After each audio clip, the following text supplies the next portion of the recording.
जज करने नहीं आए।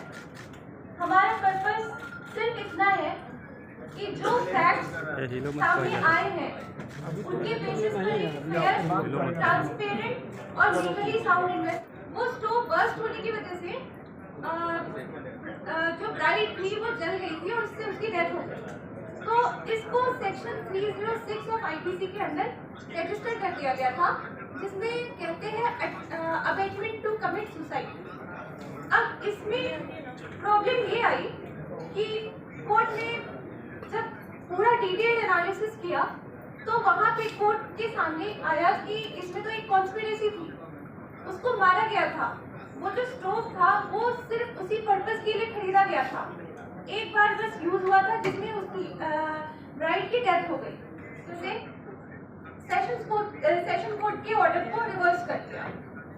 फिर इसी केस में हायर कोर्ट ने फिर ऑब्जर्वेशन दी कि इस तरह के केसेस में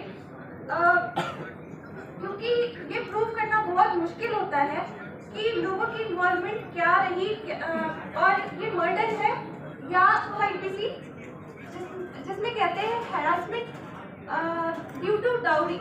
हैरासमेंट डाउरी के लिए हैरासमेंट जो इन लॉज और हस्बैंड और उसकी फैमिली करती है वो 498A ऑफ आईपीसी के अंदर आता है।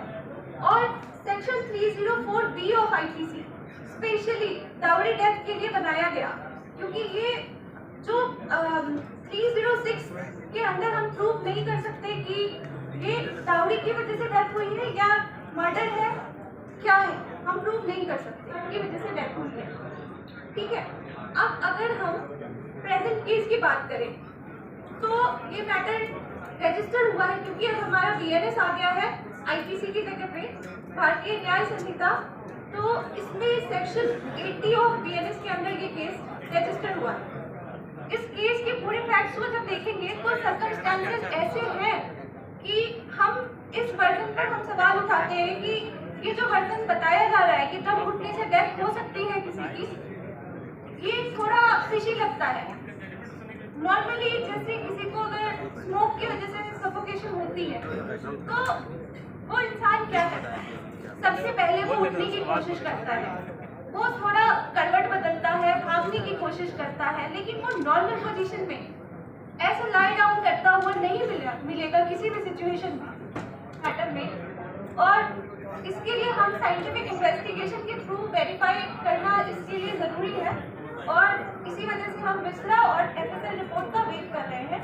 और कुछ भी इस पे कमेंट करना जल्दीबाजी हो, कर देना चाहिए।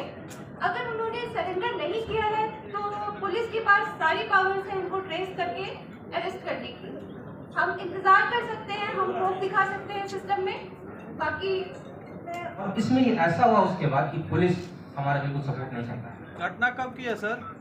घटना आपका 25 दिसंबर 26-26 दिसंबर की। लेकिन साथ में अंगीठी भी जलाती है। अंगीठी आप लोग समझते हैं, जो गोबर हो गया, लकड़ी हो गया, उसको जलाती है। उसके कारण रूम में धुआं भर जाता है और लड़की का दम घुटने से देहांत हो जाता है, ऐसा कहा जा रहा है। ऐसा तो हम लोग सब कोई जानते हैं कि अगर रूम में अगर धुआं भरा बहुत देर तक तो क्या होता है, जो बेडशीट होता है, जो पर्दे होते हैं, उसमें कहीं ना कहीं वो महक आ जाती है, स्मेल आ जाती है। लेकिन ये जब हम जाते हैं, हम लोग सबके घर में कभी ना कभी धूल ये सेका, भारतीय साक्ष्य अधिनियम वो लगाते हुए उन्होंने सबमिट किया है, उसका कोई भी विवरण केस डायरी में, चार्जशीट में नहीं है। और एक बात है पुलिस से कि आगे की जो अनुसंधान है वो कंटिन्यू करके प्रॉपर जो उनका प्रोसिक्यूशन है वो हैंडल करेगी मैटर। जनवरी को ये हमारे father in law Sanjeev Prakash Tony ji ये आपका मिले थे, फिर 15 जनवरी को मैच में मिला था।